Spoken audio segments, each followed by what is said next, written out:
All righty. Good evening, everybody, and welcome. So tonight we have a great show for you guys. We have Alan Held here giving a presentation on the Lehigh and Hudson River Railway, which is really a fan favorite even today, judging by how much people bid on slides that come up on eBay.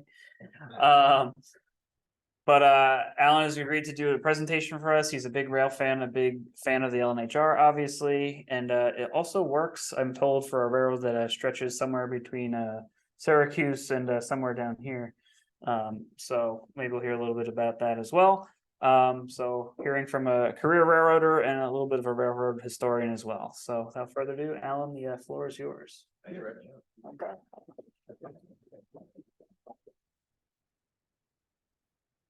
So I don't know exactly what I advertised this as. There's gonna be a little bit of yesterday, a little bit less of it today, and much less of the tomorrow stuff, but that's yet to be seen. I ended up doing the Sparta to Maybrook portion mainly because that's what's still there.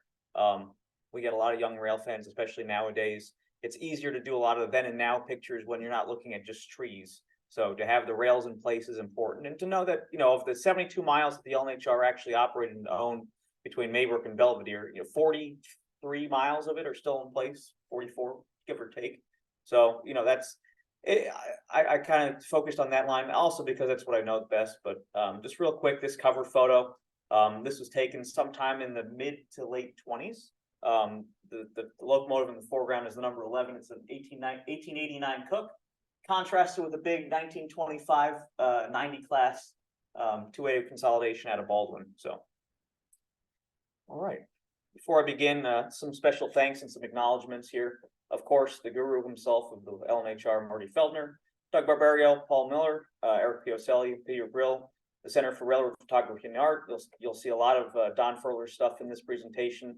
I really don't do it justice. They have an excellent site online and really all available for the public, and there's a lot more too.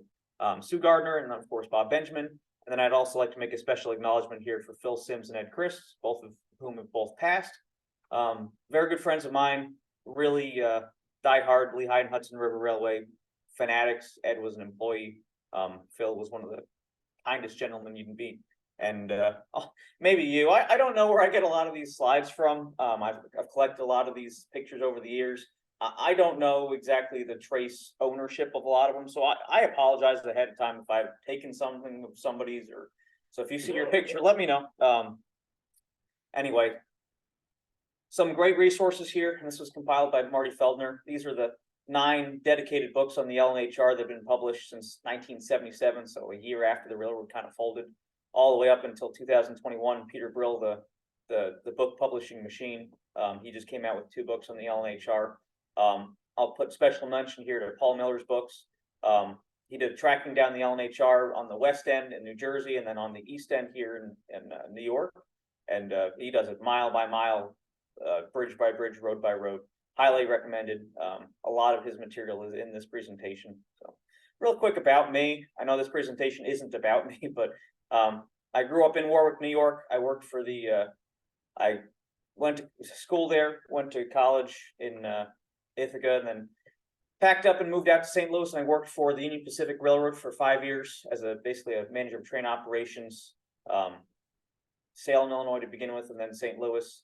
I managed, I don't know, 500, 600 employees, 50 or 60 trains a day. It was big business. And then I left there in August of 2022 to come to a regional short line, as Richie mentioned, that runs from approximately North Bergen, New Jersey, all the way up to Syracuse, New York, through Warwick. So you can see I'm there on the right hand side there on a SD40 there right in front of the Warwick station. You know, I'd like to also make a shout out here to Tri-State. I've only been a member of Tri-State for I don't think even a year, but I've seen their presentations online. I think it's fantastic what you guys do. You make it available for the public. It's recorded. So that being said, I am not offended if anybody has to walk out because this is going to run long, or if they have to go to the bathroom, or if you're watching on YouTube 5 years from now. That's the benefit of having these presentations recorded. That's why I wanted to come here and give this presentation. So without any further ado, let's start with some of the history. So Grinnell Burt, the man seen here on the left, was born in Belleville, New York, just right outside of Warwick in 1822. One of the one of the early families in the Warwick Valley. And in 1859, he and a couple of his business partners and buddies got together, and they wanted to build a branch between the small, not yet even a village of Warwick to the connection with the Erie Railroad there in Great Court. And in 1860, they chartered the Warwick Valley Railroad. It was completed in 1862 as essentially a broad gauge branch of the Erie Railroad that ran between Warwick and Great Court.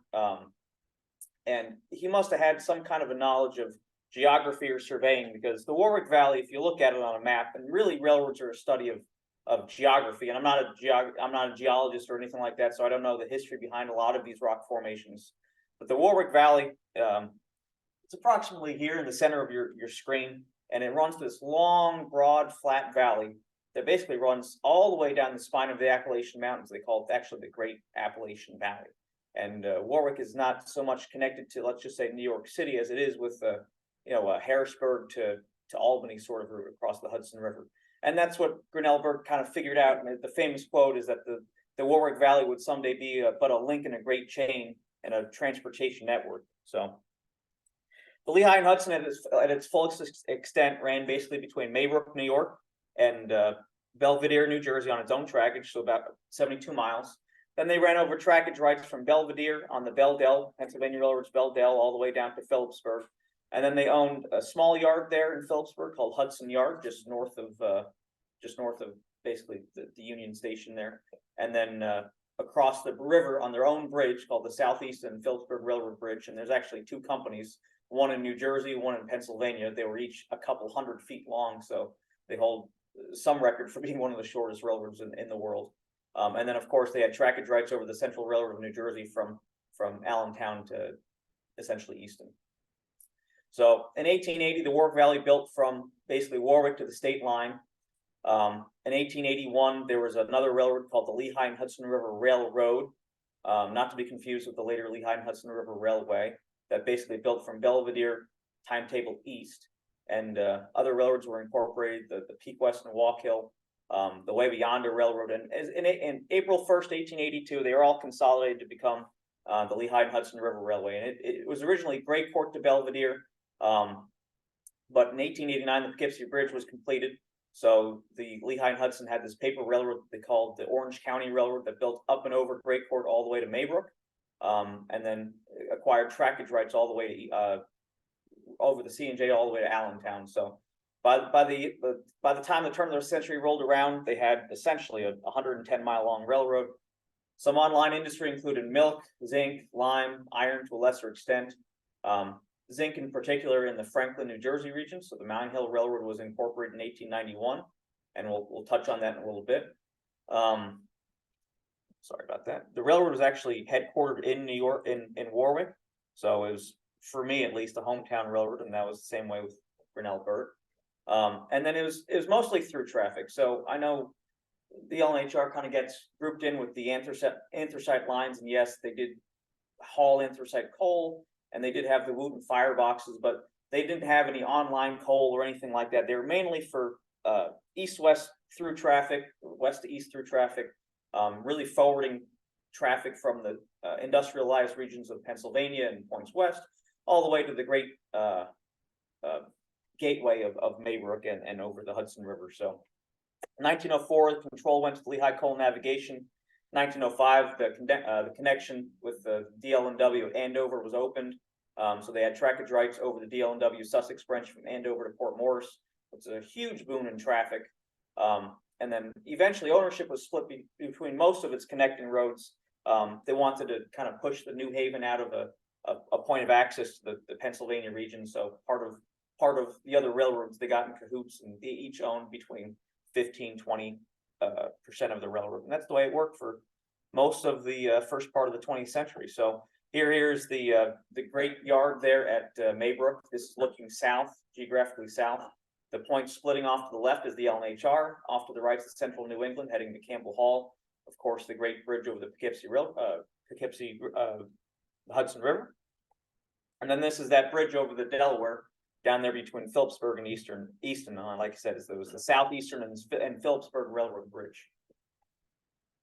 L&HR, this is a 110 car, what the L&HR would consider eastbound train coming out of Allentown, over trackage rights. You can see the Lehigh Canal in the background there. So let's talk a little bit about motive power, because it does tell a story. So I graphed the L&HR's locomotives per year, how many they rostered. The yellow columns there were the total number, and then that green line, which is on the other axis, is the average age of their locomotives. So in the beginning, the Warwick Valley Railroad was operated as a branch of the Erie, and they used least Erie power on broad gauge. In 1880, they converted to standard gauge, and they actually owned their own first two locomotives, numbers 1 and 2, appropriately named the Grinnell Burt and the Warwick. That lasted up until 1882, until the line was completed all the way down to Belvedere. And then, most of their early locomotives here, a lot of these roster shots are wood burning to coal burning, balloon stackers. They did dabble a bit with camelbacks. Number 9 on the bottom right was the first camelback they owned. A lot of their early powers was bought through Cook. And then when the line was opened in its completion all the way up to basically Maybrook in 1889, they had to buy some more power. So this is your next generation of locomotives that the Lehigh Hudson had. So they had a lot of these 280 camelbacks. They actually had 4 of them, numbers 10 through 13, number 13 on the upper right. Still a lot of 440s, some 460s, some camelbacks. Again, this was all to handle that new traffic that was now heading between Allentown and Maybrook. Number 13 in the upper right, as you could probably expect with a number like that, is a little unlucky.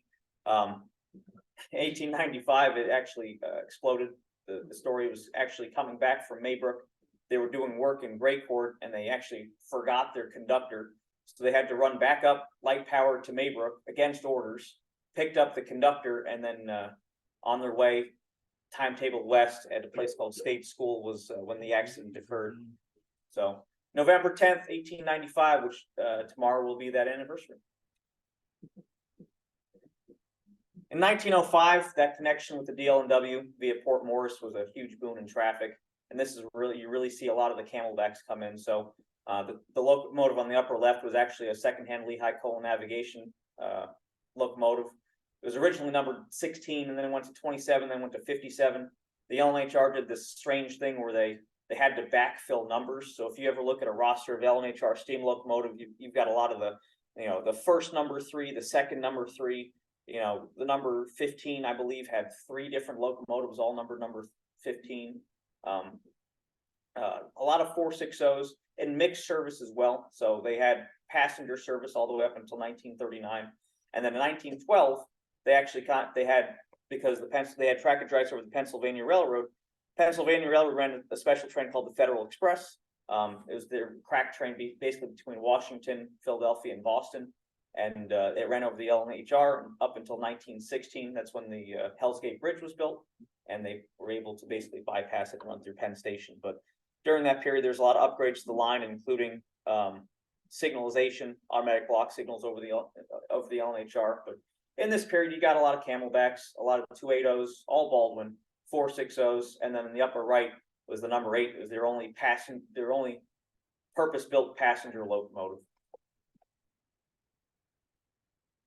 And in 1916, they got their first delivery of these ungainly looking Mikados on the upper left there. They were the 70 class, 70 through 73, so they had 4 of those. This is during World War I, so obviously they needed more power. In 1918, they acquired 4 more locomotives, numbers 80 through 83. Those are of the USRA light design. And then in 1925, they ordered from Baldwin 4 of the 90 class, 90 through 93. And they were so happy with them and they needed them so much, they bought 2 more in 1927. So they had 6 of them total. And these lasted up until the end of steam. And of course, the next war would bring some more need for power. So 1944, with shortages, they basically had copies of the Boston and Maine R1Ds built for them, 3 of them, 10, 11, and 12. And they were the largest locomotives the L&HR ever owned. They were delivered in 1944 and also lasted up until the end of steam. But good things don't last forever. In 1950, the decision was made to completely dieselize. They bought 11 RS3s from Alco, having been a Baldwin customer since 1894. They decided to go with completely all Alcos. And there's a lot of back and forth whether or not they keep some steam and partially dieselize, whether they keep some facilities, but ultimately the decision was made to completely dieselize. They bought the first 11 in 1950, and then 2 more showed up on the property in early 1951. But sad story here is that those big Mountain 10 classes, they were completely rehabbed in thoughts that they would actually be saved or sold or something. And no, they were just scrapped. They were renumbered towards the end. 10, 11, 12 became 42, 43, and 43, 44, and 45. And they actually were re-stenciled and everything like that, but unfortunately they met the scrapper's torch. And then the last locomotives the L&HR ever bought were the Alco C420s. Very classy paint scheme. Several of these do exist today on the Arkansas, Missouri. I'm not much of a diesel fan, so you won't see a lot of diesel pictures in this presentation, but there'll be a decent amount. Some of them came in 63, some of them came in later in 66. They would trade in a lot of RS3s for the C420s. I think towards the end they only had 6. They bought 21 through 29, so they had 9 at one point, but towards the end I think they were down to 5 or 6. So what happened? Well, in addition to all the mergers that happened in the 1960s, of course, the straw that broke the camel's back was the burning of Poughkeepsie Railroad Bridge, May 8th, 1974, which is coming up on 50 years now. Once that link was severed, the L&HR essentially became excessive trackage. Their online business, because they didn't really have much of online business, was non-existent. And then, of course, 94 years after they're incorporated, sad anniversary, April 1st, 1976, they were the smallest of all the class 1s that were incorporated into Conrail. And I think this is late on March 31st of 76, but by the time that the crew returned from their turn, they were now Conrail employees. So, but the L&HR exists today. This is sort of a map of the NYSW. So where that corner is in the bottom left, that's Sparta Junction, and it runs basically from Sparta Junction all the way to where actually they reach Metro North, what used to be called E&J Bridge, but 40-something miles of it are still in place. The New York Susquehanna Western Railway owns all the way up to Pelton Road, just in Warwick, and then the Norfolk Southern owns what they call the Hudson Secondary from Pelton Road in Warwick all the way to the new Hudson Junction there in the town of Hamptonburg, and that's actually owned by it's owned by Norfolk Southern. It's leased long-term by the Middletown, New Jersey on a 10-year lease, and of course the NYSW has trackage rights over it and basically dispatches it as well. So the L&HR was always a west to east, sort of going southwest to northeast. So timetable, they were east-west, even though they're directionally north-south. If you look here, it's very confusing because the NYSW in their hodgepodge way of putting a lot of railroads together, they're actually east to west in the opposite direction. So you can be going east on the L&HR and west on the NYSW. And then to complicate matters even further, Conrail ran the Hudson Secondary as a north-south route. So in one place, let's just say in Warwick, you can be going east on the L&HR, west on the NYSW, and north on Conrail, theoretically. So anyway, let's jump right into it. Let's take a little bit of a tour. Any questions before we keep going? Yeah, I got one question. Yeah, go right ahead. We'll say Green Township, Andover Township? Yes. Over in that area, north of Tranquility, but the tractors is still there because I got relations that go right to the farm. Yes. Right where it goes underneath the cutoff. Who actually owned that? I mean, it's overgrowth right now. That property was owned actually at one point by Jerry Turco. I don't know who owns it now. I don't know if transit keeps material underneath that overpass or that tunnel under the cutoff. But that's the one part. That's the one part you can't really walk, is that underneath the cutoff there, because they've got fences and equipment there. Right. But the right of way is in relatively good shape from Sparta all the way to Belvedere, Yeah. including some areas where there is still tracks, including at Great Meadows, and then right there in Belvedere itself. Yeah, and it is in the Andover area. Yes. And Hudson Yard down there near Phillipsburg is still in place, as well as the Southeastern Phillipsburg Railroad Bridge. That's still actually being used today by Norfolk Southern. But the majority of the line is still in place, from milepost 43 on what they call the Limecrest Industrial Lead, all the way to 3 miles just west of Maybrook is all still in place. And we'll take a little tour here. So Just for everybody following along, I put a little bar, like a status bar at the bottom. We're gonna run basically from Sparta Junction all the way to Maybrook, including with the elevation chart and some of the mileposts there. So just give everybody an idea of how long we'll be going through this presentation. This is what it is. So this is an L&HR val map. You can see the NYs and Ws running from the upper left to the bottom right, and the L&HR is running from left to right. So to the right is timetable east, to the left is timetable west. There's some interchange tracks there. There's also 2 passing sidings, Sparta 1 and Sparta 2, left and right. There was a depot there, as well as a freight house. Of course, this is one of those fun stories where it's actually looks a lot different in a good way now. You've got more tracks there than you had back in, let's just say, the 1950s or before. So nowadays, the NYS&W's original route is truncated right there where Sparta Junction was. So the yellow arrow is all abandoned. On the left is what we call the Limecrest Industrial Lead, which runs all the way down past Randazzo Road and stub ends. And then on the right, you can see the L&H connector that was built as part of Walter Rich's plan to kind of create a through trunk route from Syracuse down to North Bergen, Little Ferry, New Jersey. So that connector was built as part of his plan to rehab the Susquehanna and create that throughout 1985. So that's relatively new.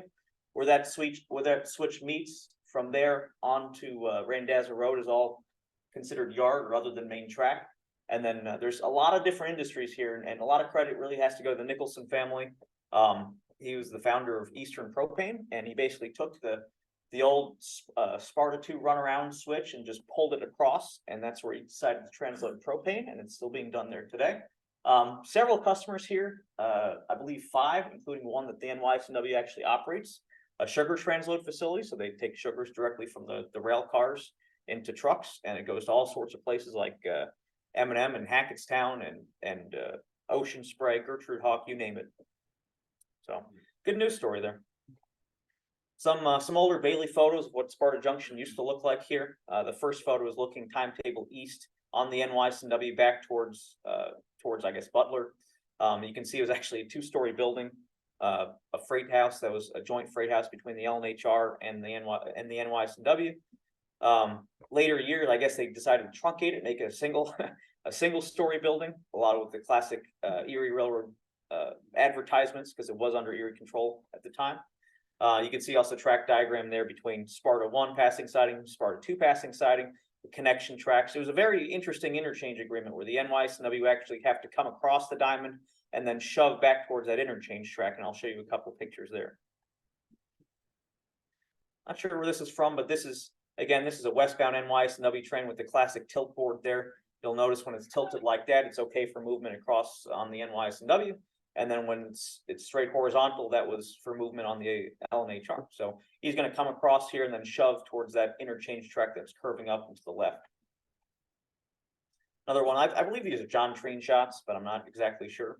Again, looking timetable east on the NYS&W. There's also an interchange track that was a little less used off to the right. Never completed a full Y, and it's still not a complete Y there now too. The track stub ends, so you cannot actually turn any locomotives here. Again, taken from I'm guessing a train order, either a signal or something, but you're looking back towards the Sparta Junction station. Again, similar east view on the NYS&W, and of course here's everybody's favorite John Train. Setting an example of taking pictures while you're out actually working. And there's some pictures there where they're actually working the interchange. You see the boxcar almost occupying the diamond there, pulling across, then shoving towards that interchange track. And then of course you have to have some L&H action. So here's again some L&H trains coming across the diamonds. The first one is timetable westbound. The second was timetable eastbound. Again, you can notice that the tilt board, which was a very unusual form of signal. Also notice that they have spare diamonds. They would keep there at the diamond. Another nice eastbound. This is, I believe, a circus train, 1949. You can see the Sparta Junction depot in the background to the left. And as part of that interchange, the NYS&W would actually have to poke up this way to work that interchange. They'd come across the diamonds, poke up this way to work the interchange, shove back out, and then pull back across and head back east when they were working. They were abandoned west of Sparta Junction in 1966, to Haimsburg, I believe. 62. 62? Okay. Thank you. But it's interesting seeing NYS&W powered here because this is what it looks like today. Or here's your NYS&W Heritage Unit 3024 on what's called the Limecrest storage track. Then there's the Limecrest runaround, the Limecrest industrial lead, and then on the left are the 2 sugar tracks, and then Hennef has a transload facility right there. So I'm standing right on the corner of the sugar facility, looking timetable west on the L&HR, and sort of in the center of the focal point here is where the actual junction used to be. Up the line a bit was a place called Woodruff's Gap. Not really a whole lot here. This is where old Route 15 used to cross. Nothing more than a team track. As you can probably see, it's not really much of a happening place. But I guess if somebody wanted to catch a train between Woodruff's Gap, New Jersey, and Sparta Junction, if they wanted to save the 3/4 of a mile walk, this is how they would do it. This is approximately that location today. On the left, that's where there's a transload facility there for actually de-icer. So some of the surrounding townships and contractors get their de-icer via rail, calcium carbonate. And then if anybody's ever wondered what these cross-looking things are, those are actually rail holders. So that's what the L&H, those original to the L&HR, they'd actually keep rail there so it wouldn't freeze during wintertime. Turning around, this is looking L&HR timetable east, NYS&W timetable west towards old Route 15, and of course new Route 15 up above. But these are this is sort of where the part of the yard is, because this is where the road train will set out and pick up from. On the left is Woodruff's Gap runaround, and on the right is what they call Gap 2, which is actually a brand new track, all steel ties in there. Of course, we weren't without accidents. This is a January 6, 1910 wreck. Killed the fireman on the number 62 there on the left. You can see exactly how he must have met his demise. He was on train eastbound, train number 98, running 6.5 hours late, which I've been told isn't unusual for that train to be late, but he was running extraordinarily late. That train had orders to meet the extra 51 at Sparta Junction, take the siding, but they pulled through the siding and then hit number 51 in the fog. Both the engineers jumped. 98 was mostly loads, 51 was mostly empties, and the cars, according to newspaper reports, were piled higher than the telephone pole. So this actually happened right there, Woodruff's Gap. This is the hospital train pulled up to Franklin, and then later on, some of the aftermath photos here in Warwick at the shops. But you can tell it was definitely a fender bender, and unfortunately a fatal one. Moving up the line to a place called Lake Grinnell. There was actually a passing sighting, really 2 passing sightings there, and a little bit of industry. It's a favorite for photographers. This is a very early photo taken from approximately the location of West Mountain Road, looking timetable west at Lake Grinnell. You can see there's an ice house there, actually a siding for the ice house, another siding on the right, and of course the classic telltale. This lake was actually owned by Grinnell Burt and his wife, and it was conveyed to the L&HR in 1891. But they retained the rights to cut the ice from the pond, which is thus the ice house there. So even back then, there was a little bit of I don't want to say graft, but the man did choose the route of the railroad. So there's actually a lot of houses along this lake today, and there are some islands on this lake that are actually only accessible by boat. But I've been told that this point of land here is called Congelton's Point. Here's more of a modern photo. Again, classic telltale. Great place to take pictures. You've got a causeway here, but this would have been actually 2 tracks at one point in time. Not sure how they got this picture, but this is actually from the opposite viewpoint. He's looking towards West Mountain Road, so he's looking timetable east.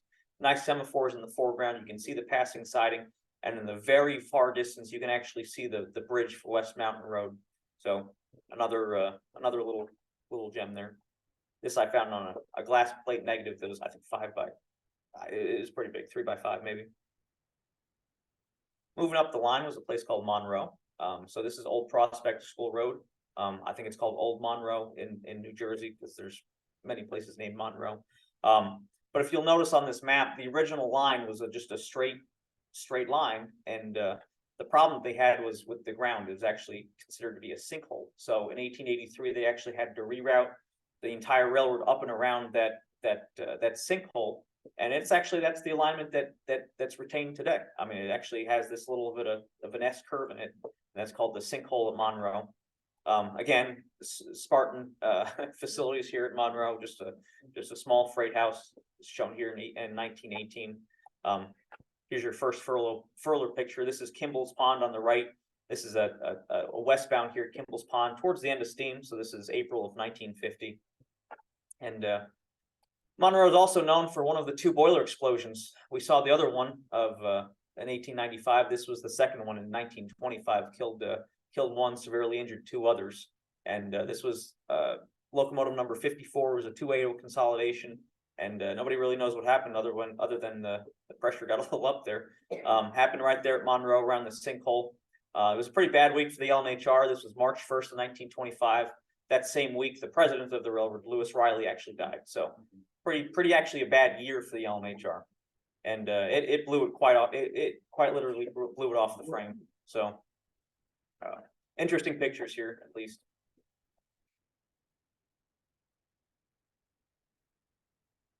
So right after Monroe is a place called Franklin, New Jersey, and Franklin was a pretty happening place back in the day. You've got 4 railroads in Franklin. You've got the L&HR coming through town, the NYS&W, who was actually the first into town. The DL&W Sussex branch had a branch up to Franklin, and then of course the L&HR actually owned a subsidiary railroad called the Mine Hill Railroad. It was one of the few branch lines on the railroad. I think the best way to describe it, it was part of actually the Morning Sun book. They've got the best map, and I just had to use it. So if you're looking here, this is within the town of Franklin. Off to the left, you've got the L&HR curving in. It makes basically a 90-degree turn due north. It crosses the DL&W on an at-grade crossing. DL&W is going to end its branch down there at a place called Franklin Furnace, and then the NYS&W and the L&HR are going to cross right there, just underneath the bridge for North Church Road. So, you've got a big triangle here in Franklin, not to mention the Mine Hill Road that's snaking up and through all of town, and there's quite a grade there. It is almost like a switchback, and it's part of the reason why they kept 3 camelbacks towards the end, was that the rails up and through the Mine Hill branch were not suitable for anything heavier than a 280 consolidation. So that's why the numbers 52, 60, and 63 are actually retained until the end of steam. A lot of industry here, a lot of online industry, and namely of that would be zinc. The Palmer mill there, a lot of the zinc came from there down to Palmerston, down to Pennsylvania. That mill was open all the way up until 1954. And then it closed, which was a dearth of the line, which actually led to a lot of the reason why the Hanford branch of the NYS&W was abandoned. So on the right, I'm standing near the diamond between the L&HR and the DL&W's Franklin branch, looking timetable west on the L&HR. There's a little, again, a passenger shed there. And then if I were to turn around, I'd be standing on the DL&W L&HR diamond. So there's really 2 diamonds that the L&HR crosses coming into town there. So this is looking the opposite way. This comes from the L&HR archives. I'm standing on the L&H. I'm looking towards Franklin itself, and then the DL&W is crossing right there. And if you notice, there's a ghostly image of a camelback coming westbound, which I thought was always pretty neat. So, in Franklin itself, there was quite a few facilities. On the upper left is a nice postcard shot before the bridge. The overhead bridge was built, but it was like a combination station and tower. That's why Franklin Junction's call sign for telegraphs was FJ. You also had a freight transfer and a freight house on the L&HR. The freight transfer I always thought was pretty interesting, because the thought of stopping a mainline train so you can transfer freight from one railroad to the other was always kind of how much time do you give them? That it's one of those things that's really a paper railroad back in the day, run on train orders and things that are not quite as tangible as they are nowadays. But that freight house was between the L&HR and the NYS&W. Interesting to note here that the L&HR actually interchanged with the DL&W at 3 places and the NYS&W at 3 places, including both of them here at Franklin.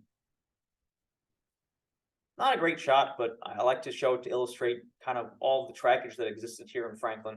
I'm looking timetable east on the L&HR. You can see Franklin 2 siding on the left, the transfer shed, and then there's a 4-track yard there for basically the Mine Hill Railroad to spot and pull all of the zinc coming out of there.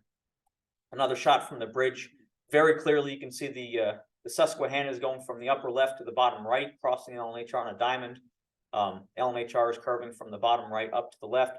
You can see the roof of the freight house just cut off the bottom of the photo. The transfer shed, and of course the huge mill complex. And sometimes you find stuff on Facebook that really blows your mind, and this for me is just way out of this world. This is a great color shot that comes courtesy of the Franklin Mineral Museum, but this is essentially, I mean, you can't get a better quality than this. This is color shot. This is a 90 class. He's heading west. He's right there. I'm at a loss for words. I mean, I saw this and I fell out of my chair. So, but this, in case anybody's wondering, this is the NYSNW's Hanford branch. NYSNW split there at Beaver Lake. One branch went down to Sparta. The other branch came up through Franklin. And actually, the L&HR is going to parallel the NYSNW from here all the way to Hamburg. And very early on, in about 1881, they actually had trackage rights on the NYSNW between Hamburg and Franklin before they could build their own right-of-way. And of course, when they built their own right-of-way, they built it on this side of the NYSNW. And as a result, they ended up with the one that was, they ended up closer to the zinc mine than the NYSNW. So L&HR kind of got lucky there. But they had a drill that came out of Warwick, and these I believe were all John Train photos. They had a drill that came out of Warwick with usually a 60 class consolidation to come work the mine hill, work the zinc mill. The L&HR actually owned their own series throughout the years of zinc hoppers. Not great photos here, but the bottom right, you can see I'm standing on the NYSNW looking towards the junction with Hamburg behind me. In the upper right, you got to understand the NYSNW being under Erie control. You know, sometimes you have some interlopers there in Franklin. So here's two Erie, I believe that's a decapod and probably a G-class 460 sitting in Franklin. So kind of a neat picture. Here's another good shot on the NYSNW. You're looking towards where their station was at a place called Franklin Furnace, where they had a junction with the L&W, because again, it's a big triangle. The L&HR is going from bottom left to upper right, and then their lead for the mine hill is on the left there with a yard office and I believe a scale track there. And of course, today it's not a whole lot. This is Junction Street. On the other side is, I think, Susquehanna Street, appropriately named.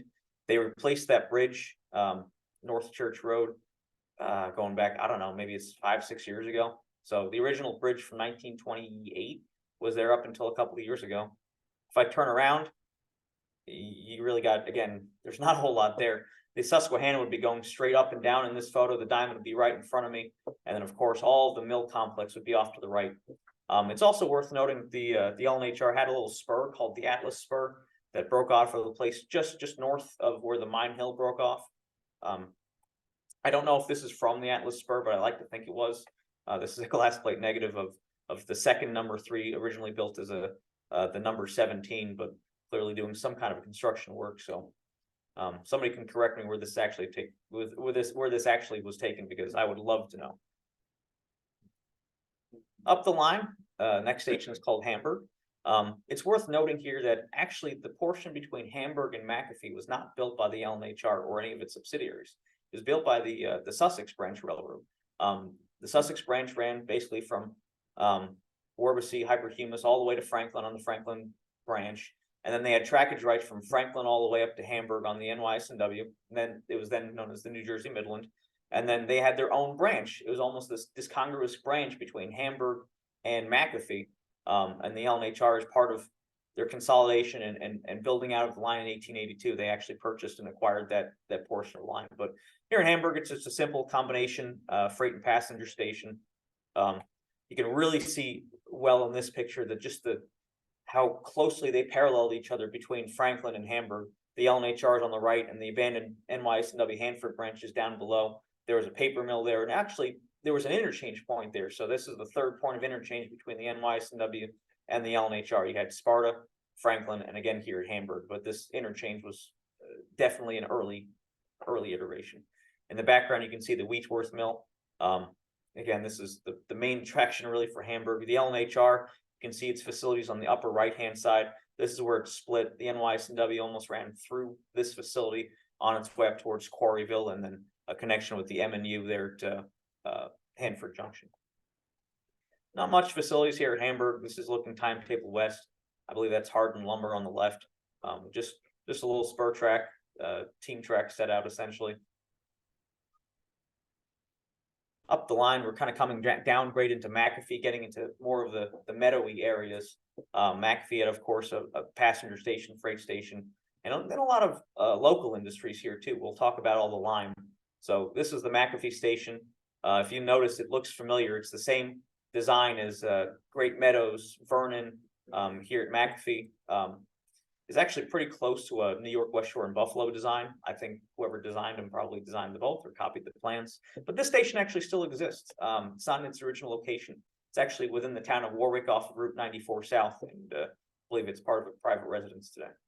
But there was, again, there was a runaround here, a station track, and then we'll talk about some of the little spurs. Again, simple freight house. Really like a lot of the aesthetics of this area. It still, for the most part, looks like this. And if you'll notice that the coloring of the rock, this is all heavy in lime and dolomite. And the L&HR part of its online industry was to have access to this. And it was an important process. And you can see here, this is right near where it crosses Route 94. That stone face is what you see today. You had New Jersey lime, Bethlehem steel quarry. Of course, you know, lime is an important component of making steel, and then Vernon lime. So all these little spurs up into where the Playboy the former Playboy mansion was actually, there's a little spur up in there to access some of these dolomite mines. Up the line to Vernon, of course, people should be familiar with this because it's still there and still in its original location, and you can visit it tomorrow if you wanted to because it's a deli. So. Caddy corner across the tracks, there's a little freight house there. Actually, pretty sizable freight house if I were to look at it. Across the tracks from this freight house would have been a creamery, the foundation to which is still there. So right across the street from the station on Vernon Crossing Road, appropriately named, there was a creamery, which is pretty common for stations along the line here. Nice steam shot. This is heading westbound at Vernon. The semaphores you see here are protecting a passing siding just timetable east of here. There would have been a siding actually between the locomotive and the station earlier on that eventually goes away. And then just up the line from where this picture is taken was a bridge at the signal 27.8, I believe is the signal. This is sometime in the 50s. They did have a bit of flooding here. And when Conrail owned the line in the early 1980s, you know, the portion wasn't really being used between, Franklin, Ogdensburg, and Warwick. So they actually truncated the line. They removed this bridge. So part of what the NYSNW had to do was put this bridge back in, but of course they put a culvert in. So this is about the same location. This is a train back in May of 2023. And Bob Benjamin, who I've come to know in the last couple of months, great photographer. I love my photos I have some of my photos in here, but you'll know which ones are mine because they're not that great. Bob takes some great ones. And then including stuff like this. And this is pretty common that you can see in the Vernon Meadows because track speed here is 40 miles an hour. It's open running. This is the road train. This is heading west on August 25th of 2023. And I know that date because that was the first time that I got to ride the road train. So I'm on that locomotive. Of course, I did see Bob and he's on a ladder here. So there's a couple stations, or not so much stations, but there's a couple switches between here and DK's. The first of which being Maple Grange, which is the next crossing, and then a place called Price's Switch, which I can tell you they had switches essentially. Again, you know, places where customers or farmers can bring their milk products, so on and so forth. Next station, I guess you'd call it, is DK's small passenger shed here. They did have a passing siding, and they did also have a freight house. I believe this one was moved later on up towards State School Road, and then I think it was moved all the way to Girard. But Paul, if he's listening, could probably correct me. Then we're going to cross the New York state line. And the next station up the line is New Milford. Telegraph calls MD. Nice little passenger station here. You can see in the diagram from a 1903 atlas. This is Covered Bridge Road within the town of Warwick. The Warwick Creek is also known as the Wabayanda. And then the station area was kind of, you know, just east of where it crossed now Covered Bridge Road. It doesn't loop underneath the tracks like it does in this diagram. It's just a single crossing. On Covered Bridge Road, but it actually boasted a station, a freight house, and then really interesting, this rather sizable creamery. It was owned by Borden's. I know you can't really see it from this poor postcard, but in the background here's a pretty sizable creamery. Again, this is just a postcard, but look at the size of this thing. It's all woods there now. You really can't see much of anything. So All right, we finally made it to the headquarters. Welcome to Warwick. So right there, Pelton Road, which is what you see on the left, that was the west yard throat. That's where ownership now transfers between the NYSW and the Middletown, New Jersey, who has the lease on the Norfolk Southern's property. So here at Warwick, this is the headquarters for the railroad. You got to think everything heading eastbound went directly to Maybrook, and then everything heading westbound came out of Maybrook and had to be classified. So this here in the yard, this River Street yard, was where they classify everything for the C&J, the Reading, you know, all interchange partners west. This was all done using that east yard throat. This was actually, there's 3 yards in Warwick. This is the latest of the 3. So this is what they called the River Street yards. It boasted a turntable, roundhouse, the shops, you know, a lot of facilities here, the headquarters building. This is a 1937 diagram, and you can really see the extent of it here. Really nice shot here. This is a 1945 aerial that came out of the L&HR archives. You can see basically the entire little village of Warwick. A lot of farmland here. There was originally a horse racing track where they eventually built the yards because the line ended there in Warwick up until 1880. So this portion was only built in 1880 from the center of Warwick all the way, you know, to the state line essentially. But you can see pretty clearly here. Here's the turntable, the roundhouse, the coaling tower. You can see a 90 class steam locomotive parked just outside of the roundhouse. The water towers for the water stanchions there. There was a lumber shed, a shop, you know, the big shop building there. Again, the 8-track yard. There's a transfer station, and then of course there's the headquarters were right there. So, here's a 1957 aerial photograph of it. You can see the cuts kind of pulled up to the east end there. Nice winter shot, so you can see a lot of the detail there. And of course, today it's not a lot there. Just a single track runs through where the main line is now. They actually had a culvert collapse over here towards the west end of the yard, so they actually had to realign the main line to where track 1 used to be. So you can actually see there's a little bit of a curve in there if you were to look in there now. But I wouldn't recommend looking in there now because the former shop buildings, while they do still exist, they are now owned by a company by the name of Jones Chemical, and they work in chlorine, and it is a heavily guarded facility, and I do not recommend anybody try to trespass there. Roundhouse, turntable, obviously gone, but a lot of the shop buildings are still there. There is still a runaround here in Warwick. It is used for any kind of interchange traffic between the NYSW and the M&J. Pretty seldom used, however. It was, I think, formerly there's a runaround track for the coaling tower. Here's some nice shots of back behind the roundhouse back in the day. Of course, here's a nice shot of a Camelback sitting on the turntable. You can see there's a 10 class based off the big centipede tender, and then some smaller classes of locomotives here. The centipede tenders obviously didn't have the doghouse, and the 60 classes didn't have the doghouse, but the 70s, the 80s, and the 90s all had doghouses on the tenders. But of course, all good things do have to come to an end, and the roundhouse burned in 1952, and along with it went to a lot of the L&HR's vintage varnish and passenger equipment. They did have an original car named the Warwick, which was the private car of the president, and it unfortunately did burn. Spectacular fire. You can see here the coaling tower, enormous sanding facilities, all this sort of stuff was right there in Warwick. I'm assuming that these are all railroad employees here. Now, this is a fan trip from 1937. What's really cool to note here is that you've got a 70 class, an 80 class, and a 90 class all lined up.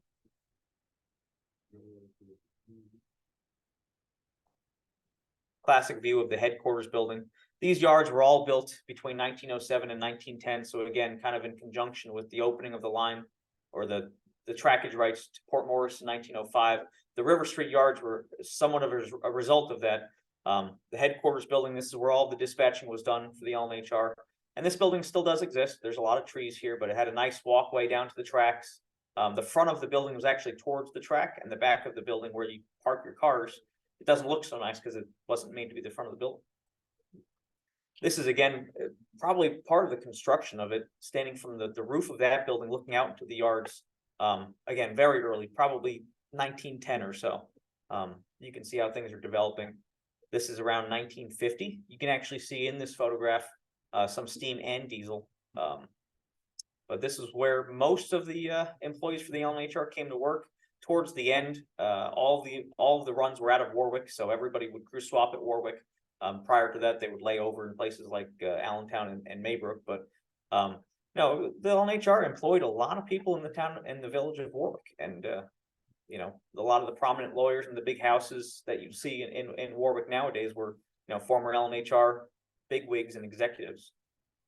Of course, this is what the railroad yard looked like a little bit later on, still in the L&HR days, but not quite Conrail. The yard's still in place to the left, not being used for a whole lot. Coaling tower's gone. It's been replaced by basically diesel fueling stations. The shop building's still there, of course, because it's still here today, because it's hard to see, but this is a similar shot.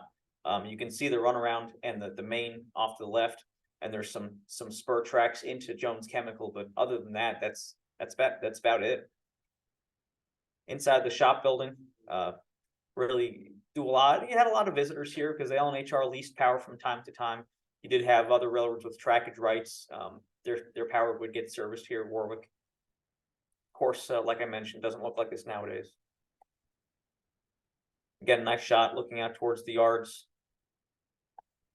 And a pretty similar shot. So this is when this is actually a refrigerated car of onions. Most people would think that onions coming out of Orange County with all the black dirt, you think that they'd ship out onions, but no, they actually ship in onions during the off season. So that's an interchange car from the NYSW to the M&J or vice versa. This was in 2014. Again, a really nice overview shot of the yards. You see the different cabooses here. This caboose you see in the foreground, the first caboose, that's actually a 90 class caboose that was built from an old milk car. It was home built. And then on the left, that's one of the Reading design cabooses, which were steel frame, but wood construction, because it was 1942 during the war. Again, nice aerial shot of what it looks like nowadays. You've got essentially just the main, the runaround, and then some spur tracks into Jones Chemical to be used as storage. And notice on the left there, it's grown up to the point where it's just forest where the yards used to be. Kind of sad. Looking the opposite way, you're now looking into the village of Warwick, and we're going to look at the second rail yards in town, which are right up the railroad at a place called Elm Street. So the Elm Street shops were built in the 1880s when the railroad was extended all the way down to Belvedere. They served as the main shops of the L&HR from 1880 up until the River Street yards were built. Right across from the creek here is now what the Warwick Car Wash is, but this area here was all part of the shops. Again, a repair shop, machine shop, roundhouse, turntable, paint shop. By 1957, most of those facilities were gone. The only building that was left, or I should say the last building that was left, was this building on the upper left. That's the paint shop. There was a runaround here, and then on the right side of Elm Street was a bunch of feed mills, coal delivery places, and you know, some nice early shots of Elm Street yards. Here's I can't remember if this is the number 1 or number 2, but pretty early motive power here. You can see the machine shop in the background. Pretty crude turntable. Again, it's an Armstrong turntable based off of this this pole that an unlucky gentleman would have to push the locomotive around. But across Elm Street, I mean, you look at all these track leads here. There's a lot going on. I believe this is during a winter storm. Actually, no, this is it's probably around the turn of the century. There's the bridge over the creek. On the opposite bank, there would have been the car wash. This is looking from that location at the car wash, looking towards the Elm Street yards. Again, this is number 57, former Lehigh Coal Navigation locomotive. You can see the machine shop in the background. Some nice passenger equipment with a 20 or 30 or number 30, a 460 Camelback, I believe 1906 or 1907. Some L&HR actual passenger equipment you see in the background, which is pretty neat. And again, that same machine shop building. By the 40s, it's all gone. A lot of those shop buildings were torn down in the 1930s, around the time of the Depression. And then, of course, nowadays there's really nothing there. I will say, though, they are building a brand new restaurant there. It used to be on Main Street in the town of Warwick called Yesterday's. They're relocating here. There's been a lot of controversy about it because it's in people's backyards. But a lot of people won't realize that where they're eating dinner would have been a railroad yard back in the turn of the century. Looking towards the village here, you've got the feed building. This building, you can actually see it's been really renovated. It's you can rent it out per night. I think it's like $1,000 a night, but it's pretty cool. I guess some architect must have gotten a hold of it, but that's still there, which is nice to see at least. Here's our unlucky number 14, which we probably know is the number 13 before it blew up. It was rebuilt and renumbered number 14. And that superstition lasted up until the 1950s, where they did not have locomotive number 13 up until the time of the RS3s. You can see here, there's the ramp up to looks like a coal facility on the right there. If you kept going, you end up at Main Street, Warwick.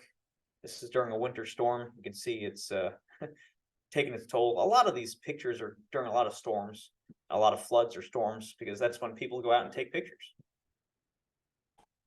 Now we're into the village of Warwick. This should look pretty similar to what it does nowadays. A lot of these buildings that you'll see here, the Warwick Valley House, the Demhurst Hotel, a lot of these buildings were built 1865, 1867, around that time. Should be no surprise. I mean, the railroad comes to town in 1862. It's a huge boondoggle for the town or the village of Warwick. You know, prior to that, the village of Warwick had been no bigger than the size of basically New Milford. So really grew up around the railroad. This is standing on basically Main Street, looking timetable west back towards Elm Street during, I think, the same flood as we saw earlier. And then again, another flood photo, but you can really see a lot here. This is looking towards Railroad Green, so you're looking towards Railroad Avenue. There's Main Street in the foreground. This looks very similar nowadays, and as a matter of fact, that Railroad Green has always been a Railroad Green. So there used to be basically a crossing. There's a crossing, a person at the crossing gate there for Main Street. And this is what it looked like pretty late in the 1940s. So this is probably a local job coming out of the yards, heading to make a turn at either Maybrook or Gray Court. And this looks pretty similar to what you'd see driving down Main Street nowadays. The Masonic Temple is in the foreground, and then on the right would be Railroad Green. This comes from Peter Brill, and I appreciate him letting me use it.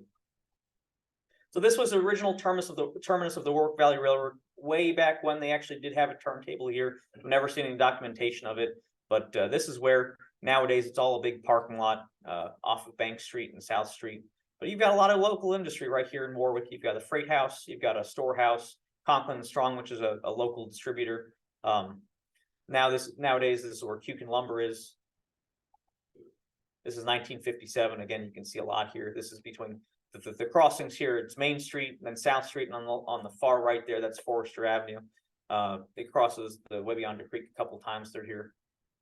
The original station of the Warwick Valley Railroad was basically where the current station is nowadays. This station was actually retained. They moved it. Pretty interesting to note here on the top of the roof there. That's what they call the Purple Martin House. Warwick, back in the early days, there was actually a mill dam there, and a lot of people got well, all the diseases that you can probably imagine from mosquitoes. So part of the movement back then was to have all these purple martins, which would, yeah, essentially they would eat all the mosquitoes for the most part. The building in the background is the Demhurst Hotel. That still stands. And I love the design of this station. It is a gorgeous station, and it's preserved extremely well. I believe there's a lawyer in there. There's a realtor's office in there, and it looks just like this. Another view of the station later on, probably in the 60s. Another shot here, you're looking, Main Street here, Railroad Avenue. And like I said, anybody wants to come to Warwick, it looks just like this. And a lot of the Christmas tree lightings were done here on Railroad Green. Really nice area. This photo actually came from a private collection of somebody that most of you probably know. Does anybody guess who this photo is of? It's a very strange crossover, and I didn't know. I was watching CBS Sunday Morning, and they were doing something on Joe Biden, and that's Joe Biden in front of the Warwick station. So regardless of politics, I saw this on CBS Sunday Morning, and his sister was showing family photos of Joe Biden growing up, and I saw this picture, and I was like, oh my God. There he is right there in front of the Warwick station. I don't know how he ended up in Warwick or why they were in Warwick, but there is a young Joe Biden in front of the Warwick station. All right.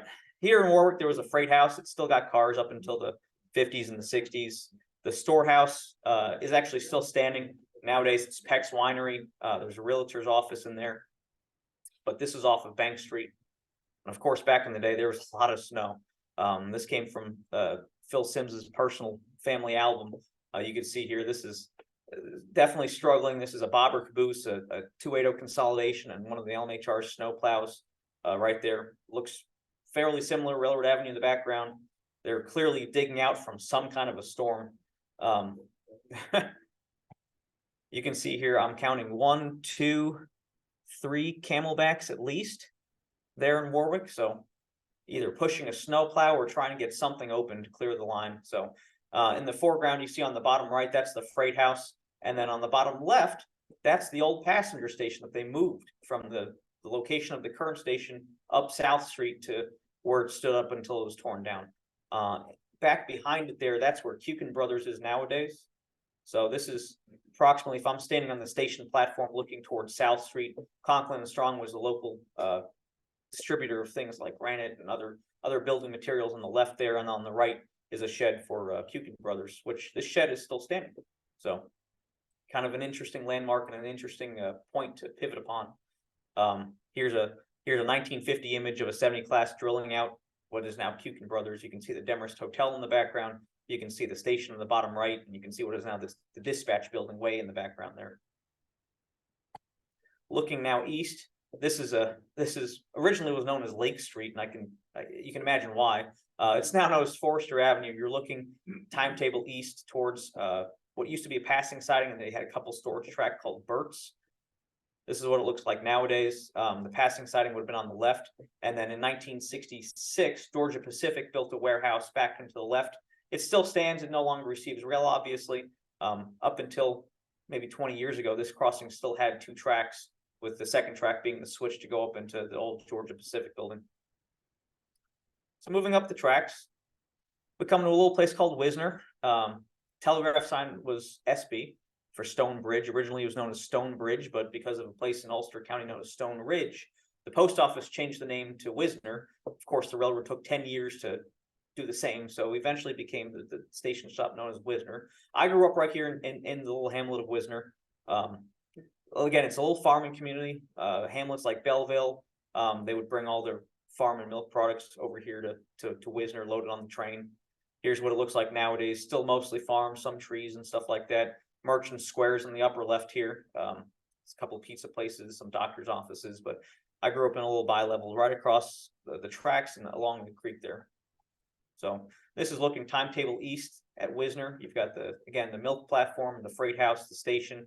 Back in the background here, you've got the creamery, and then what is now Wisner Road used to cross on an overhead bridge, what is now today a grade crossing. Again, a pretty typical scene here. You've got a freight house, got a nice little passenger station. And then this is the station grounds. That passenger station design, you'll notice Wisner, Lake, Sugarloaf, and East Chester all had the same station design. They were built in the 1905, 1906 range. This building on the left still stands. I'll show you a picture of it next. And then the little siding that it had ran between the station and that Grange building, which later became Conklin and Strong.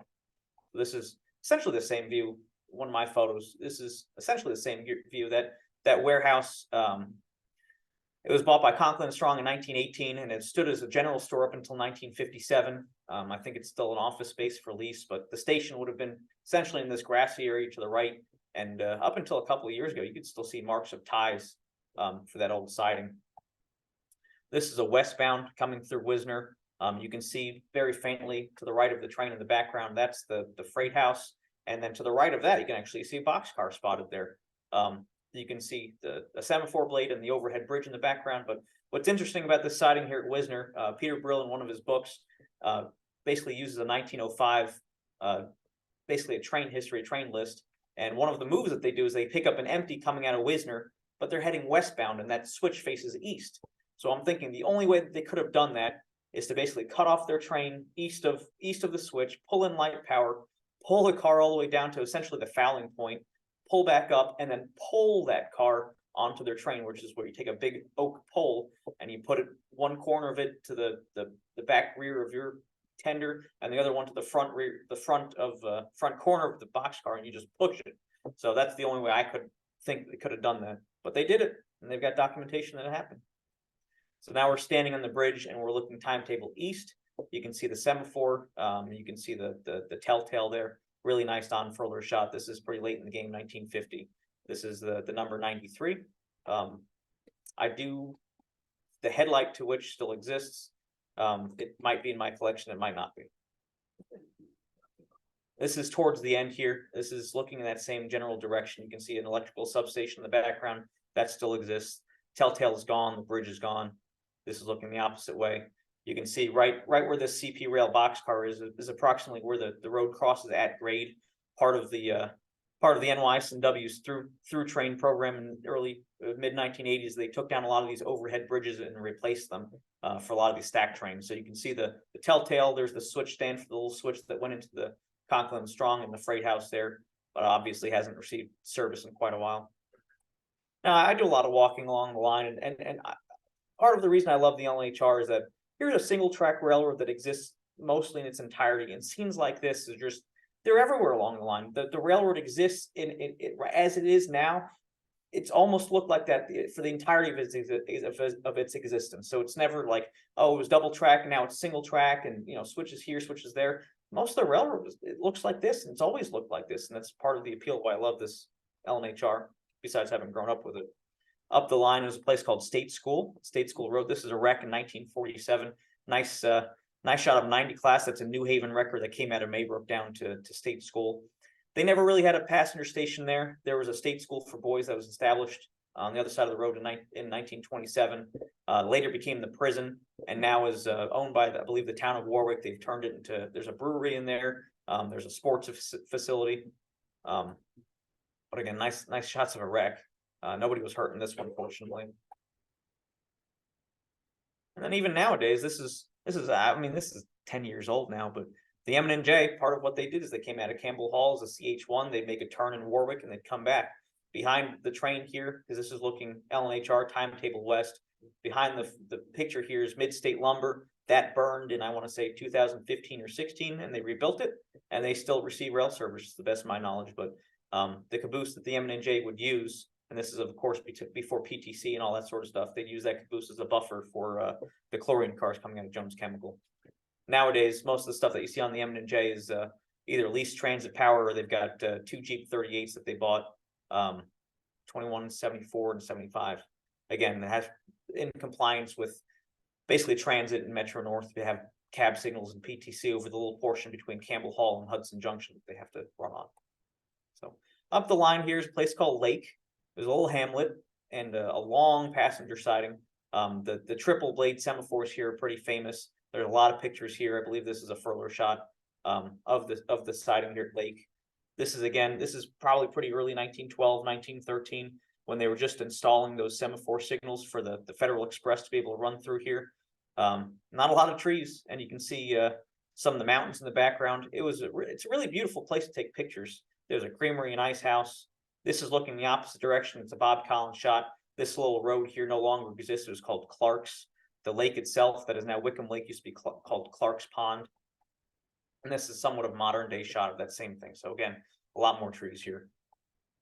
This comes from Phil Sims. This was the original station at Lake, which is really good because it's one of the first and only shots I've seen of the original Warwick Valley stations along the line here. This was an original Warwick Valley combinations, the freight house and passenger station. You can see a true team track with a team of horses that they're unloading here. This station was replaced in 1905. Another pretty early. This is probably right after it was replaced. Freight house is on the opposite side of the tracks. Again, Lake Station here. Again, standard design, same as Wisner, same as Sugarloaf. This is the little hamlet of Lake. I mean, it's really small. It's now known as Lake Station Road, and you could, if you blink, you might miss it. The building on the left was actually the Sims General Store. So Phil Sims, his grandfather was the postmaster, and he owned this general store off to the left. And surprisingly, it's still there. It's leaning quite a bit, but it's still there.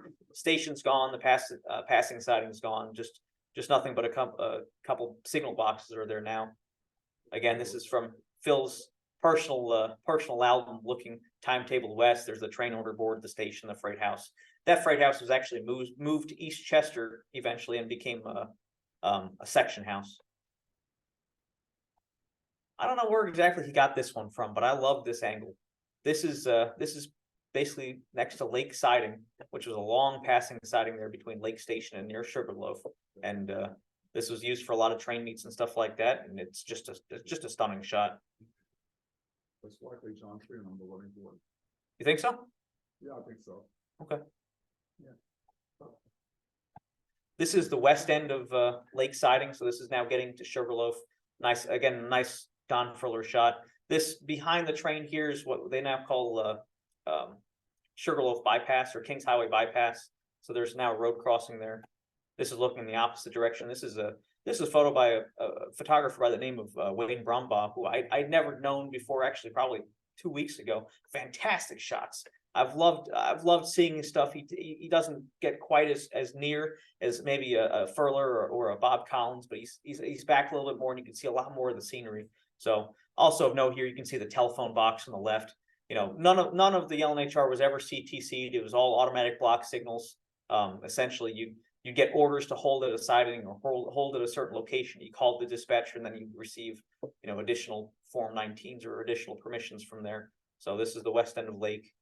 And then it wasn't uncommon sometimes to see some double-headed steam on the L&HR. Here's two 90 class 280s heading eastbound. So Sugarloaf is essentially the crest of the grade that we're going to look at today, and it's some pretty territory here. One of my favorite shots is this one. This is a Bob Collins shot. I can't remember how many cars. I think it was 30-something cars. This is 1941, but this is a hill in the background. It's either Brimstone Mountain or Snake Hill. I can't recall, but it's the best part about it is not only did he love this location, but so did Wayne Brumbaugh, and so did Don Friller. So there's 3 photos here, all of the same location, and 3 different types of locomotives. You got a 90 class, you've got a big 10 class mountain type, and then you've got the little 60 class on a pickup job between Warwick and maybe Grey Court or Maybrook. Heading into Sugarloaf here. Sugarloaf never had really much more than a little passing siding. They did have a freight house, a passenger station. This locomotive here, the number 21, you can notice it's draped in ribbon. That's black ribbon because Grinnell Burt, the founder of the railroad, he was the founder of the railroad and the president from its inception all the way up until he died in 1901. And that's why this locomotive is draped in black. Small station, just like what you see today, but there's a little caveat. But this is basically the same design. This is looking at Kings Highway, looking timetable west. Here's another circus train from 1948. He's heading eastbound, semaphore blade. You can see the mountains in the background. You know, you can use that. You can see the same mountains here. You see what was formerly Anne Marie's Deli. It's no longer a deli. It's for sale now if anybody wants to buy it. And then one of those Reading style cabooses. But that station is not the Sugarloaf station, and that's a misconception. That station was actually moved from East Chester, and here's the evidence of it. But the problem is they put the darn thing in backwards. The vestibule and the telegrapher's office is actually facing the opposite way. If anybody wants to buy the station, pick it up, turn it around, I'd be greatly appreciative. Again, you can see it on the bottom there. That's an eastbound heading through Sugarloaf. And I just love the character of this area. There's a nice flat stretch where it's through this meadows. I'm a sucker for the camelbacks, and there's a nice further shot again. He's heading eastbound, probably on one of these little pickup jobs. And I believe that head out car is an L&HR box car. So again, probably more LCL freight. Next station along the line is a place called East Chester. Just to give you a reference point here, that's 17 is the highway curving down there. Then it also crossed underneath 17M. And then right between 17M and 17, that's where the East Chester station, freight house, and a section house were there. And then from East Chester, it's double tracked all the way until you get up to a place called Hudson Junction, the old Hudson Junction. So this is the East Chester station before it was moved. Again, same design. Train order board, they did have an operator here until pretty late in the game. East Chester station, freight house, and then the former Lake freight house, which is now serving as a section house. They did have a section crew that worked out of East Chester. The bridge in the background that you're seeing is 17. The bridge for 17M is behind the photographer. And this is what it looks like nowadays. Eastern tile, I believe, is on the left, but it's pretty sparse. Looking from the bridge, this is pretty late in the game again. That customer that you see That's actually still an active customer today on the Middletown, New Jersey. They build frames for roofs and stuff like that.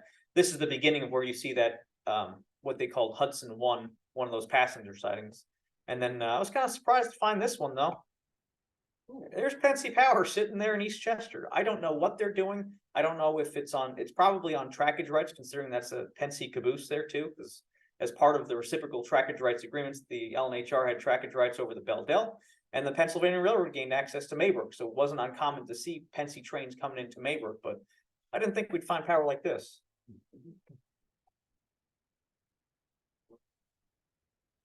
Again, this is between East Chester heading towards Hudson Junction. It looks like it's double track here, but the L&HR was never officially double track. They did have long passing sidings. This now is appropriately named Hudson Lane or Hudson Road. I can't remember. But you can see again here 2 tracks. And this is what it looked like in 2016. Again, the M&J servicing a lot of their local customers all the way up into a place called Hudson Junction. Hudson Junction here, this was the junction point between the original route of the Warwick Valley Railroad and what was later built as the Orange County Railroad in 1889 to go up and over Great Court. So the original right-of-way actually split there at Hudson Junction, curved down and under, and met with the Erie there in Great Court, whereas the Orange County went up and over. A lot to figure out on this one. They did have an operator here. There's a water tower. This is again from those semaphore diagrams when they put the semaphores in, but you're looking towards the junction. So you're looking timetable east. Here's another spill. Train wreck near Great Court. This is Hudson Junction water tower. Locomotive number 24 is returning from Maybrook after delivering that Federal Express to the central New England at Maybrook, and then it sideswiped number 60 at Hudson Junction. Fortunately, though, nobody was killed. Whoops. Nice later shot. This is a John Stellwagen. So he's parked his train on the main line to go up and over Great Court. And then he's a westbound that's gone. He just came out of the Erie connection. He's going to pull up and then couple back to his train. So you can kind of see how that connection worked. And it wasn't uncommon to see sort of an over-under scene at Great Court. Well, it's because, you know, he left his train on the main on the bridge, and he's now working the interchange with the Erie, which we'll see a couple more pictures of. And even nowadays, here's a boxcar of onions that's getting switched to go down into Great Court. This is, of course, a couple of years ago. Welcome to Great Court. You can see here the Erie main line is running left to right across the screen.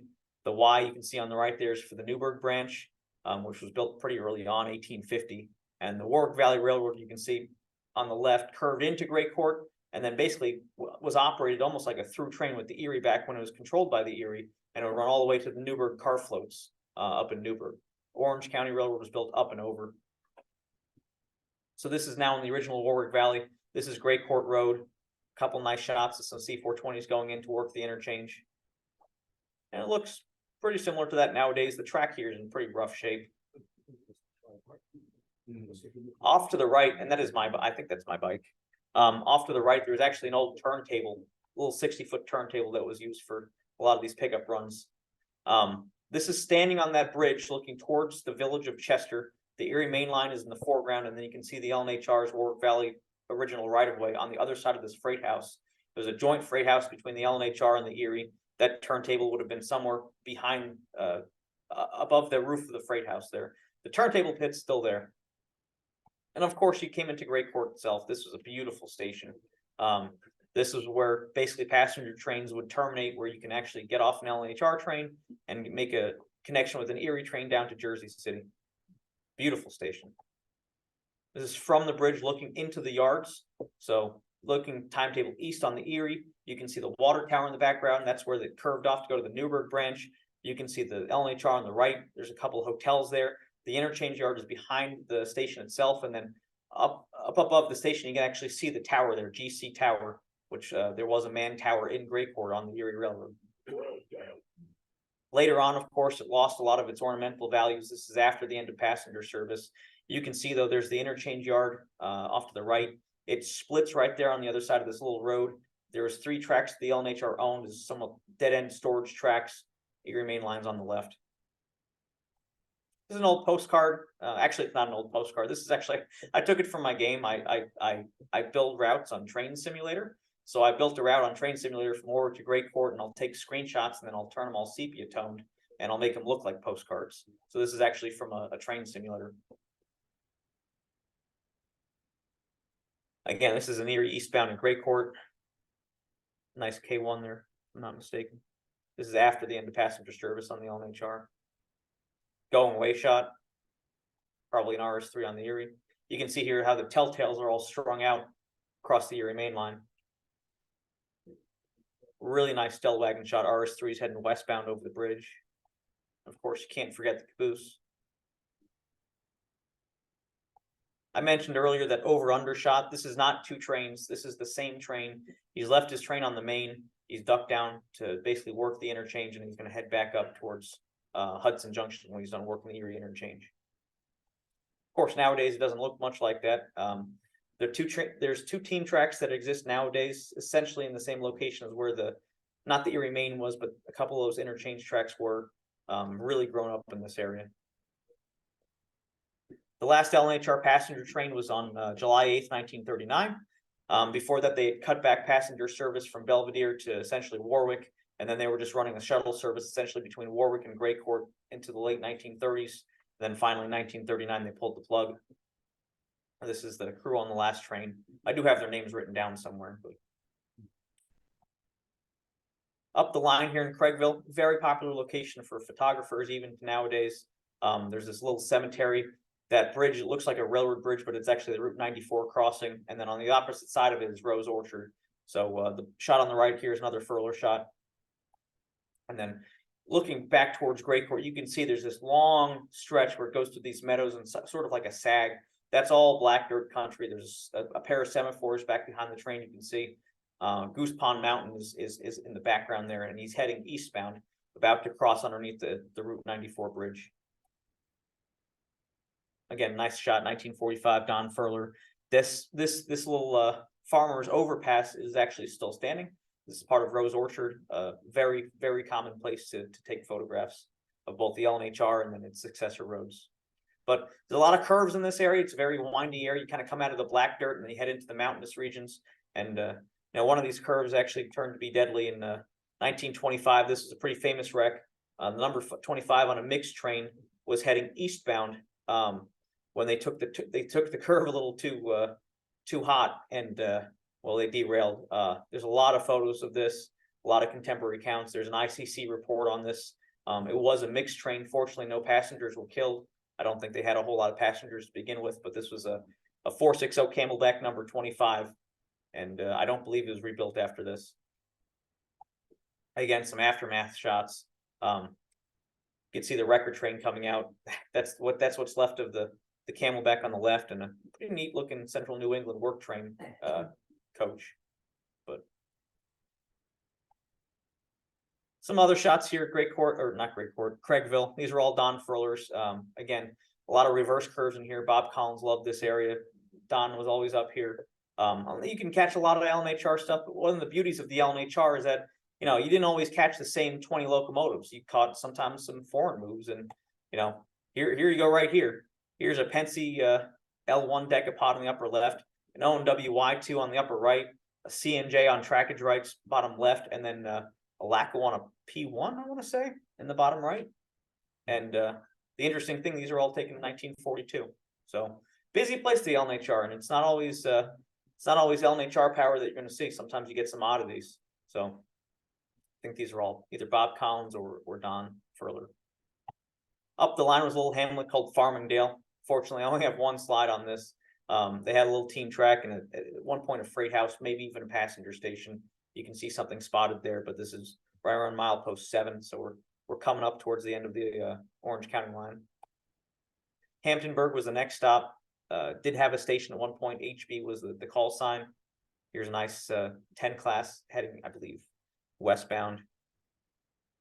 Here's another one, westbound 67 cars, 1946. There's a road crossing here on 51, and there's also another farmer's overpass, which still stands.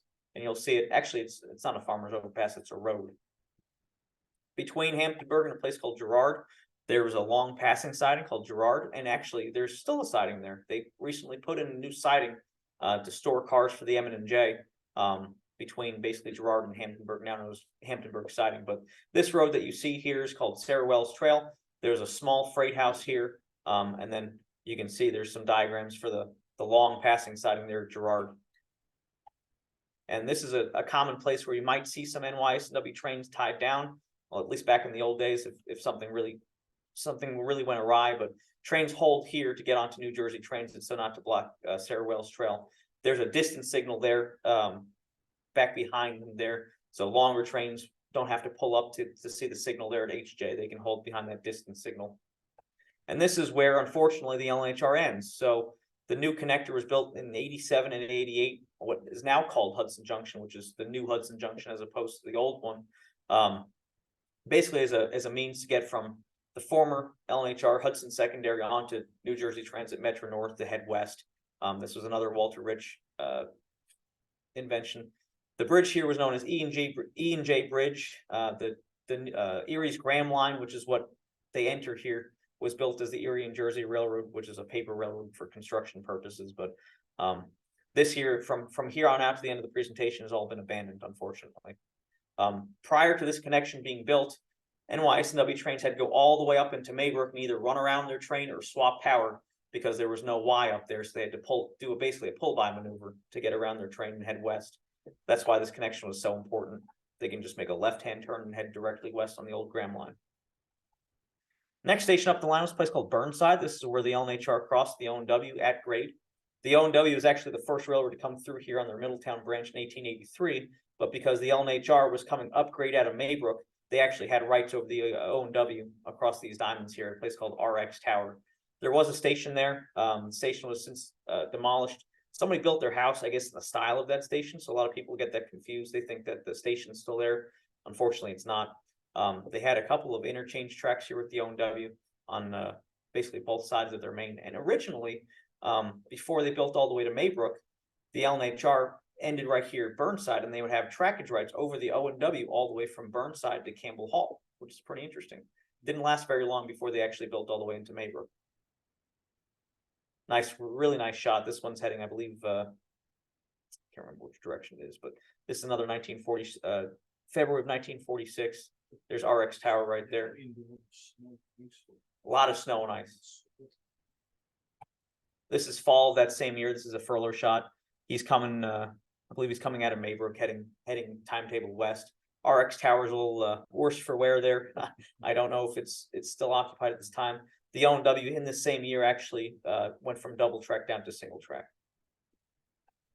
Well, now we finally made it. We made it to Maybrook, also known as BK. The L&HR was one of the bigger railroads into Maybrook in the sense that it actually had its own way of getting in without having trackage rights over the central New England from Campbell Hall. It wasn't uncommon to see a switch tender down here at BK, basically having trains come in, going out. Crews would stay at the YMCA, and there were certain tracks were reserved for the L&HR here in Maybrook. So I'm looking on the 208 bridge. I'm looking timetable west. There's a large cut that comes into Maybrook. Here's a nice 80 class heading into town. A couple shots of some RS3s with a similar view. And here's a 70 class really pounding up into into Maybrook. Central New England is on the right there, and then the L&HR's own way of getting into Maybrook is in the foreground. Another nice shot of a 90 class, really stunning angle. And of course, a 10 class coming into town. So this is turning around, looking into Maybrook. There's the little shanty for the switch tender. You're coming into the yards. Of course, in the yards there were some engine servicing facilities. The L&HR did have their own small yard. They had a 90-foot turntable, which you can see on the upper left. But in the later years, especially with the larger power, they would use a lot of the New Haven facilities. So you can see a 10 class at the Coaling Tower. It wasn't uncommon to see L&HR power laying over here in Maybrook. But just a busy happening place with all these trains coming in and out, and the L&HR featured prominently. Here's number 95 about to leave town. And this is essentially the same view from 208, except you're looking in the opposite direction. He's heading basically timetable west. Interesting state of Maine boxcar. The L&HR, their own little yards were on the upper left-hand side of this photograph. They had 2 or 3 tracks, and they also had a couple of company houses, which still stand. There's like 2 singles and then a double. Another similar Marv Cohen shot, again heading timetable west out of Maybrook. There's the first signal right there. And then some surprises here. Some nice color shot coming out of Maybrook. Here's a 10 class. No, it's not the best picture, but you know, a shot like this you can't leave out. And again, this is heading timetable west. And then bringing up the markers. So bringing up the markers of this presentation. I can't believe we made it through 244 slides. I appreciate everybody that's still here in the building. And for those of you watching 5 years from now, I'm sure you can skip to the good parts. But this is the last president of the L&HR. His name was W. Gifford Moore.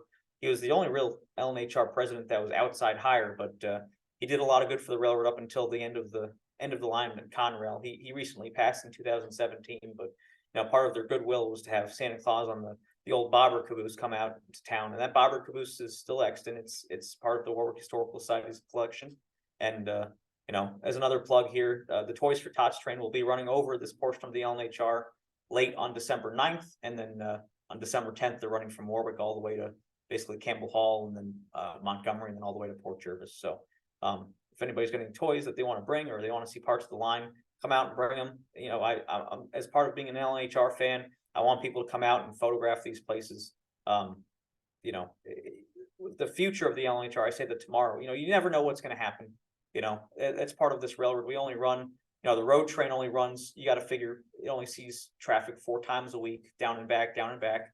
The M&J comes every once in a while through Warwick, you know, to service Jones Chemical. So it doesn't see quite the traffic that it used to, but the rails are still there. You know, so while the rails are still there, go out, take pictures. You know, I hope that this presentation shows you what used to be there. So you kind of get an idea of how much infrastructure used to be around even this little single track railroad. But you know, it's a railroad that's near and dear to my heart, and I appreciate you guys letting me show it to you. So thank you. Very good. I hope we have some questions. We did have one question, so One question. a lot of thank yous and a lot of appreciate the comments. One question from John West. What train simulator do you use, and does it have a full historical L&HR? What was that?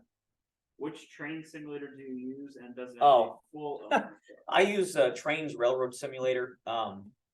I think I use a 2019 edition somewhere on my personal computer. I haven't updated in a while, but I just did the portion of the railroad between Warwick and Great Courts, like the original Warwick Valley right of way. I modeled it in the 1930s, somewhere kicking around YouTube. I gave a presentation for the Warwick Library on the line, and you know, I haven't updated in a while because I used to be able to take buildings from Google SketchUp and import them into the game, so I can model it 1-to-1. Like that shot of the Great Court station, I modeled the station, you know, as it would have looked like in real life. But for some reason, I lost that functionality, so I haven't been able to work on it in a while. So we have a question from our very own Lloyd Leone. This is very enjoyable, thank you. And is the line press quarry below Sparta Junction still an active shipper? No, they do not receive rail. The rails are still in across Limecrest Road there, but they haven't gotten cars in forever. The switch is still in, but it's so far from being in service. That's the customer. I'm sure we've asked several times if they're looking for rail service. Any questions from the audience? Yeah, go ahead. Just, I see you had a lot of photos credited to the railroad, Center for Railroad Photography and Art. Do they charge? What is it expensive? You can find all these photos and more on, they have a Flickr site, and then they also have on their own, they have their own website essentially, and you can go through all these photos. And I haven't done it justice. I've cropped a lot of these. I kind of, you know, I made them probably blurrier than they need to be, but you can blow it up. I mean, huge. You can zoom way in. That's the thing that Don Furler did. He took enormous negatives, I think 4x6 or something like that. Somebody can correct me, but the detail in these shots is incredible, and they have them all free online, and you can go and you can view it. And they haven't even digitized his old collection of L&HR stuff. So they're a great group. If you're not a member, I'd suggest becoming a member. It's a nominal fee, I think $20 or $30. I didn't see Tracy Ants on your credit list. Was he not cooperative? No, I haven't reached out to him, that's all. But he and Jim Boyd, the late Jim Boyd, that Morning Sun book on the L&HR, that is a definitive guide. You know, as far as online industries, I've used that before. So if he is listening, I greatly appreciate his contributions to that book, because it is one of the Bibles of the L&HR. And if you don't have it, you can buy it online digitally too. So if I know it's out of print, or if you can't find a printed copy, you can through Morning Sun get a digital version of it. Thank you. We had another question come in online. Did the 10 class steamers fit inside the roundhouse?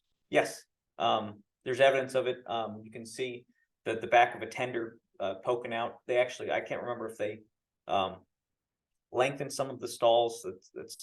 But you can see that the back of the centerpiece tender poking out the back of that one shot. I think I show Camelback on the turntable. You can see a centipede tender sitting there in the roundhouse. Any other questions? Yeah. I'm assuming the steam ended in the 50s, I'm assuming. The last steam train was And December. the Outgo C420s, RS1s, did they have a number of those? So the last day of steam was, I believe, in December of 1950. It was a 70 class, ran last revenue train on the L&HR. Yeah. And And the Outgo C420s and the RS1s, I'm sure they had a number of those. Susquehanna RS1s and the Outgo C420s, Lehigh Hudson River probably had a number. well, the Lehigh Hudson River, they bought 11 of the RS3s Yeah. in 1950, and there was actually a period of time in 1950 where RS3s and steam actually did coexist on the L&HR. There's not a lot of documentation of it. And then the last steam dropped its fire in 1950. They considered keeping some of it around, but by February of 1951, they were all scrapped. Yeah. And then the RS3s, they got 2 more of them in 1951, so they had a total of 13. And they basically were a 13 locomotive railroad from 1951 all the way up until 1963. So for 12 years, they ran their entire railroad with 13 locomotives. I mean, they were a really efficient railroad. You know, it wasn't a lot of switching. Basically, take your traffic, take somebody else's traffic and move it from point A to point B as quickly as you can. And that's what the L&HR game was. And, you know, the C420s came on in 63 and then 66. There's a famous story of a couple of those C420s that were involved in a wreck on the C&J at Laurel Run. They were actually wrecked upon delivery and they had to wait a little bit longer to receive those C420s. So it wasn't uncommon. I think in 66, they leased power from the RF&P. It wasn't uncommon to see leased power on the L&HR. So. And I know what you said about the road quake censor, they only run 2 trains a week now, they only run. Down and back. It's a bit. It could be Tuesday and Friday, they go usually. It depends. It all depends how much stuff, because a lot of stuff goes out by CSX. Because when they had that problem with the Maybrook Bridge, all the junk cars went out by CSX, and they could still run the locals up to Butler and Sparta.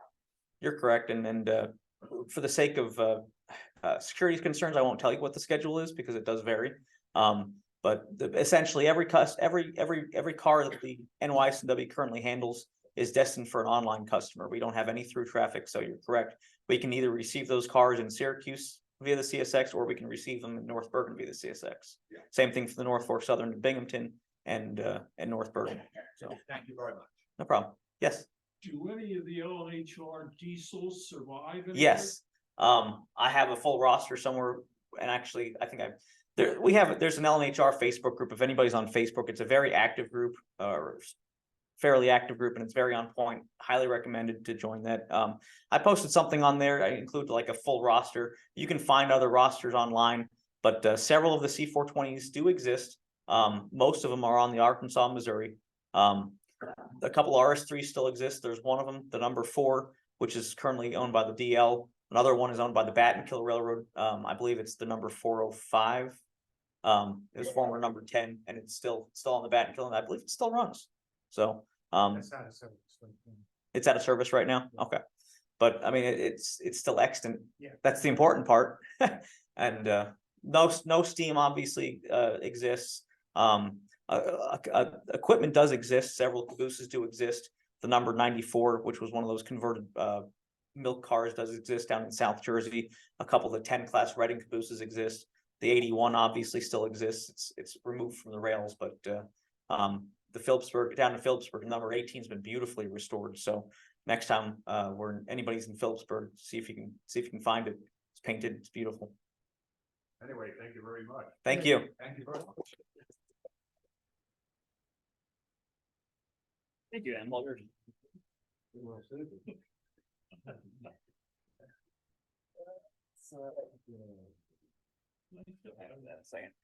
Thank you, everyone. Really appreciate you coming out. Hope everyone online enjoyed it. Our next meeting will be on December 14th.